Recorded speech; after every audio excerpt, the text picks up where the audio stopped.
सफरमा हिँडेका पैतलाहरू गन्तव्य नपुगुन्जेलसम्म नथाकौँ।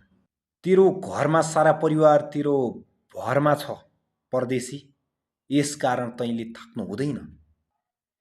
एक दिन सबै ठिक हुनेछ। एक दिन यो निरन्तर सङ्घर्षको अन्त्य हुनेछ।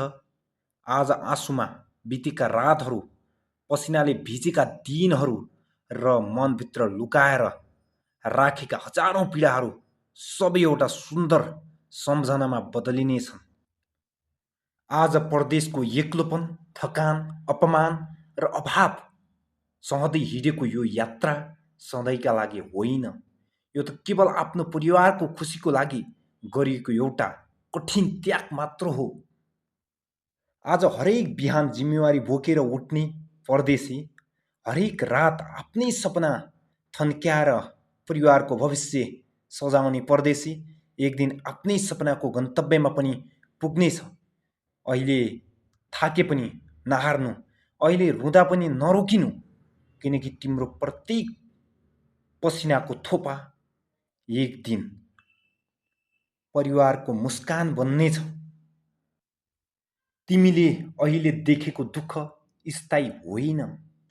समयले सधैँ एउटै रूप राख्दैन। जसरी अँध्यारो रातपछि उज्यालो बिहान आउँछ, त्यसरी नै तिम्रो जीवनमा पनि खुसीको घाम अवश्य उदाउनेछ।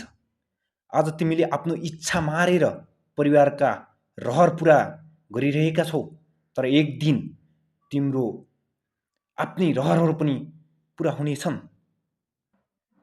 त्यो दिन तिमी भारी मन लिएर होइन, गर्वले भरिएको छाती लिएर आफ्नो घर फर्किनेछौ।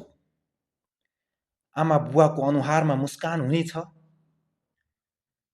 परिवारका आँखामा खुसीका आँसु हुनेछन्। अनि तिमीले मनमनै भन्नेछौ, यो सबै दुःख व्यर्थ रहेनछ। परदेशले धेरै कुरा खुसी होला, धेरै रात रुवायो होला, धेरै चोट दियो होला, तर यही परदेशले तिमीलाई बलियो पनि बनायो। यही सङ्घर्षले तिम्रो भविष्य लेख्दैछ। त्यसैले धैर्य नगर होइन, धेरै धैर्य समातेर अघि बढ। एक दिन सबै ठिक हुनेछ। एक दिन परदेशीका सपना पनि पुरा हुनेछन्। एक दिन तिम्रो मेहनतले परिवारको जीवन उज्यालो हुनेछ। एक दिन तिमी पनि आफ्नै माटोमा, आफ्नै घरको आँगनमा निर्धक्क सास फेर्दै मुस्कुराउनेछौ। आज सङ्घर्ष गर, किनकि भोलि सफलता तिमीलाई पर्खिरहेको हुनेछ। तेरो घरमा सारा परिवार तेरो भरमा छ परदेशी, यसकारण तैँले थाक्नु हुँदैन।